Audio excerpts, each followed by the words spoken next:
16 women had to die for the rain to fall. That was the defense offered by the construction worker Saeed Hanaei when he finally stood trial. He explicitly stated, "Until I killed these people, it wouldn't rain. As soon as I cleared the area, the rain came." He believed the drought was divine punishment, and by acting as a volunteer executioner, he forced the sky to open.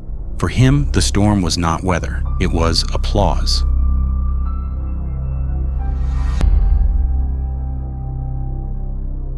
This delusion is fed by the physical reality of Mashhad in the summer of 2000. Meteorological records confirm that for weeks, temperatures refused to drop below 35 degrees Celsius. A severe drought, known as Qatel-e, has turned the landscape into a white-hot pressure cooker. Dust hangs in the air, coating the city in a fine ochre silt. While the working class prays for relief, a predator hunts. By late July, bodies appear on the city's edge with terrifying regularity, in the brick kilns and the tomato fields of Kin Arab. The victims are found wrapped in their black chadors, looking like shadows indistinguishable from the dust. In several cases, they are stuffed into yellow sacks, typically used for construction rubble. The killer treats them not as human beings, but as debris to be cleared from a job site.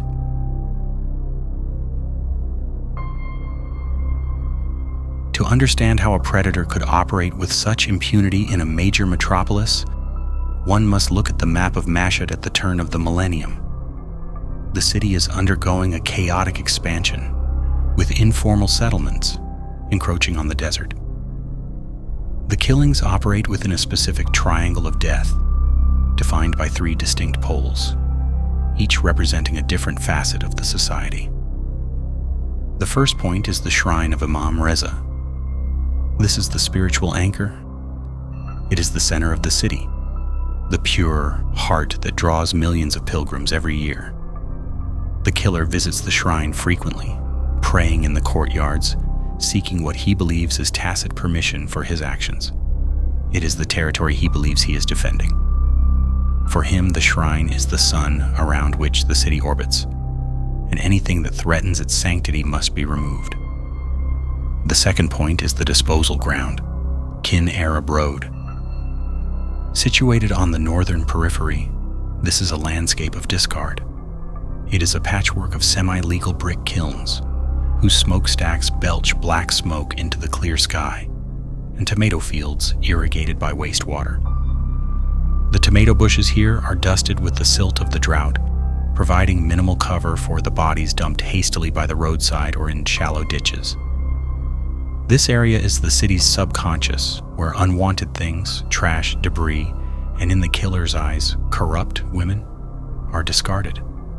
It is a place of transient labor, frequented by truck drivers hauling goods from the Afghan border, where silence is bought cheaply and questions are rarely asked. But the third point of the triangle is the most unsettling. It is the Saeed district, a dense, working-class residential neighborhood. This is where the killer lives. His house is a modest 2-story structure, indistinguishable from the homes around it. It has a small courtyard and thin walls. It is surrounded by neighbors who are active during the day. Yet this domestic space serves as the slaughterhouse. The banality of the location highlights a terrifying integration. The predator is not hiding in the shadows, but living in plain sight. He buys bread at the local bakery, he greets his neighbors, he drives his motorcycle through these streets, a figure of authority in his own mind. He moves through the gray zones of the city where the lights are dim and the police presence is thin and effectively invisible to the state's protective mechanisms, but highly visible to its punitive ones. The media dubs him Qatel-e, the spider killer. They imagine him sitting in a web, luring victims into his trap. But local crime journalists, specifically those who walked the crime scenes, argue the name is wrong. Spiders are passive. This man is active. He does not wait. He hunts. He cruises the pickup points near Saeed Hanaei Square, looking for targets. He is a predator who understands the rhythm of the city better than the police do. The man at the center of this triangle is Saeed Hanaei. Born in 1962, he is a veteran of the Iran-Iraq War. To his community, he is a simple laborer, a mason and asphalt worker who builds the city's roads. He is known as a pious man, a family man with a wife and 3 children. He projects the image of a devout citizen, someone who prays on time and works hard to support his family. But beneath this exterior lies a deep-seated resentment. While his contemporaries who died in the war are hailed as martyrs, Hanaei survived. He returned to a life of economic stagnation and obscurity. He feels that the society he fought to protect, the society he watched his friends die for, has been corrupted by vice. This survivor's guilt metastasizes into a messianic complex. He views himself as a volunteer sanitation worker, tasked with finishing a war that formally ended years ago. He is not fighting Iraqis anymore. He is fighting what he sees as moral decay on the streets of Mashhad. The trigger for his violence is deeply personal. Months before the killings began, Hanaei's wife, Fatemeh, was mistaken for a sex worker by a taxi driver who aggressively propositioned her. For Hanaei, this is a humiliation that challenges his manhood and his control over his territory. It creates a fracture in his worldview. He feels powerless to protect the sanctity of his own family in the public sphere. He initially tries to attack the men who solicit in the streets, but he finds himself physically outmatched by the rough drivers. Unable to dominate the men, he displaces his aggression onto the softer targets, the women themselves. It is a transition from a self-proclaimed defender of honor to a predatory serial killer. He rationalizes this shift by dehumanizing the women, stripping them of their status as victims and recasting them as the source of the corruption. He exploits the biological imperative of addiction. Mashhad's proximity to the Afghan border means opium is cheaper than food in some slums. Many of the victims are struggling with severe dependency. Hanaei doesn't need complex ruses or elaborate traps. He lures them with the simple promise of money or drugs, leveraging their desperation against them. He views their addiction not as a symptom of the city's socio-economic collapse, but as a moral failing that justifies their execution.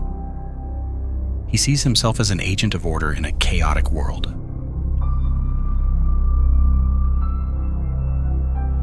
The cracks in the investigation begin to appear not through police brilliance, but through the sheer audacity of the killer's escalation. In the spring of 2001, following the Persian New Year, the timeline of atrocities condenses rapidly. The killer is no longer pacing himself. He is accelerating. Between April 1st and April 4th, 3 bodies are discovered in just 4 days. Victims Marza, Mariam, and Tuba are found wrapped in chadors near the periphery roads. The frenzy phase has begun. The pauses between kills shorten. The compulsion is taking over. He is killing faster than the police can process the scenes. On June 24th, the city reaches a breaking point. 3 more victims, Mariam Begi, Shiva, and Zara, are found on the same day and dumped near Shahid Musavi Boulevard. This clustering of bodies causes maximum public panic. It is not the work of a cautious criminal trying to evade capture. It is a performance. He is displaying his work to the city, demanding attention. The disposal sites become more brazen. One body, that of Azra Hajizadeh, is left on North Khayyam Street, a major artery of the city. Another is dumped near the massive Iran Khodro factory, a site he returns to repeatedly during the winter months. He is taunting the authorities. Or perhaps he simply no longer cares about being caught. The yellow sack motif repeats, turning the victims into identical packages, stripped of their individuality. Hanaei operates in the gaps of his own domestic life. He kills when his wife is at the public baths or when the children are at school. The living room, adorned with religious calligraphy and photos of martyrs, becomes the abattoir. The dissonance is total. He murders women in the same room where he hosts religious ceremonies called rosé.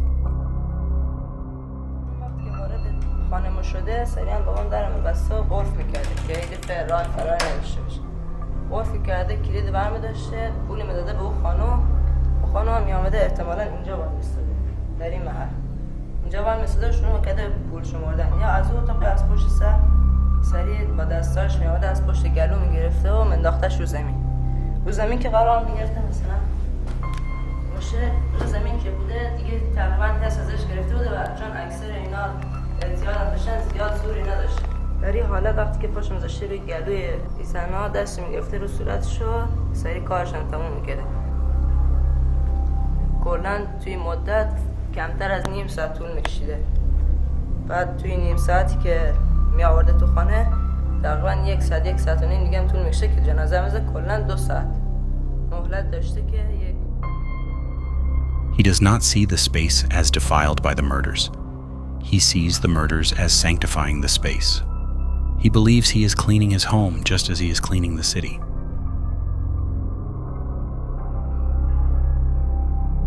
The collapse of Hanaei's operation comes down to a single error in his procedure and the fierce resistance of one woman, Mashhad Hanaei. He picks her up near Saeed Hanaei Square, a known pickup point for laborers and truck drivers. He takes her to his home in the Qatel-e district, operating under the belief that his family is away.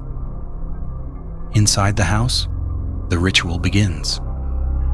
He locks the door. He asks her to remove her chador.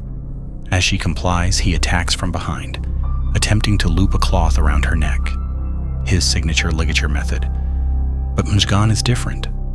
Unlike previous victims who were likely taken by surprise or weakened by drug use, Mashhad fights back immediately. She strikes him violently in the stomach and groin. She refuses to be a passive participant in his ritual. Realizing she is overpowered, she rushes to the window. She smashes the glass, screaming for help. Hanaei panics. He is not afraid of the police, he is afraid of the neighbors. He is terrified that the pious facade he has carefully constructed, the image of the devout, helpful neighbor, will be shattered by the noise. He cannot afford for the community to see him struggling with a woman in his living room. He unlocks the door and allows her to flee. In her haste, Mashhad leaves her shoes behind in the foyer, a Cinderella detail that will later corroborate her impossible story. When a police patrol picks her up, they are initially skeptical.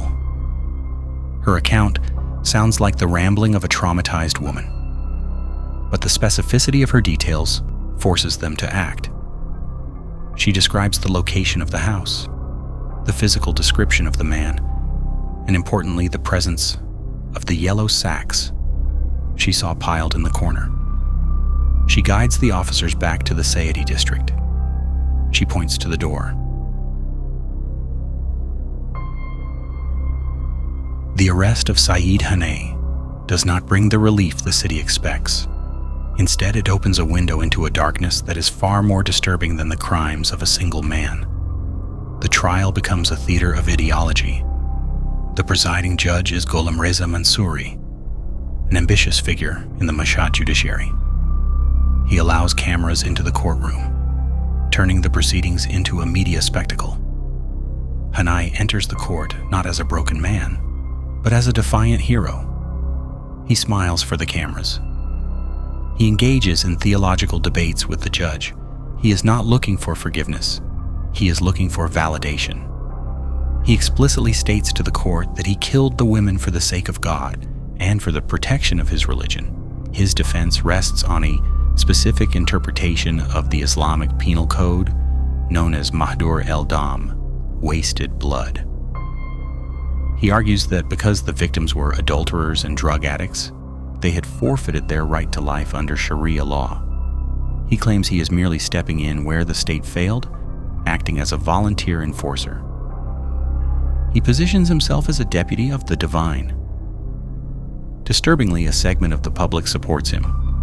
The hardline newspapers publish editorials asking who is truly to be judged, the man who eradicated the sickness or the officials who allowed the corruption to fester. This reaction highlights the deep polarization in the society between those who see a monster and those who see a vigilante. The trial becomes a referendum on the city's morality. But the most chilling footage comes from his own home. A documentary crew interviews his teenage son, Ali. The boy speaks with a calm, disturbing pride. He says that if they kill his father, he will be a martyr. اگه مسئولین مراجعه کردن به زن و رسیدگی کردن به کارشان که فوا اگه نکردن باز سعید حنایی دیگه هستن باز در عرض سال چند نفر پیدا میشن که همینجور کاری رو انجام بدن و واقعا توی مدت 10-20 نفر با خودم پیشنهاد دادن گفتن بیا کار بابات ادامه بدم گفتم باز حالا. It is a moment of pure horror, revealing how the ideology of cleansing has been passed down to the next generation. On the morning of April 17, 2002, Saeed Hanaei is led to the courtyard of Mashhad prison. The officials and the families of the victims are present. The debate over his fate has been fierce, but the verdict stands. The state has decided that his brand of vigilantism cannot be tolerated regardless of his motivations. As the noose is placed around his neck, the facade of the pious warrior finally slips. Witnesses report that Hanaei turns to Judge Mansouri and the officials present and shouts a cryptic, furious phrase, "Hajj Aga, this was not the deal." The outburst suggests that Hanaei believed until the very end that he was protected. He believed that his confession and his framing of the murders as a religious duty were part of a tacit agreement with elements of the security apparatus. He thought that if he played his part, if he framed the narrative correctly, he would be quietly released once the media fervor died down. His execution is, in his eyes, a betrayal by the very system he thought he was serving. He dies realizing he was not a partner to the state, but a liability. The judge who sentenced him, Gholam Reza Mansouri, would later flee Iran on corruption charges, dying under mysterious circumstances after falling from a hotel window in Romania in 2020. The intersection of these two men, the killer who believed he was a saint and the judge who became a fugitive, remains a dark testament to the complexities of the era. Mashhad eventually returns to its rhythms. The drought passes and the rain returns, indifferent to the crimes that occurred in the heat. But in the silence of the desert outskirts, where the city fades into the sand, the earth holds the memory of those who were discarded. The yellow sacks are gone, but the questions remain, waiting for a rain that cleanses nothing.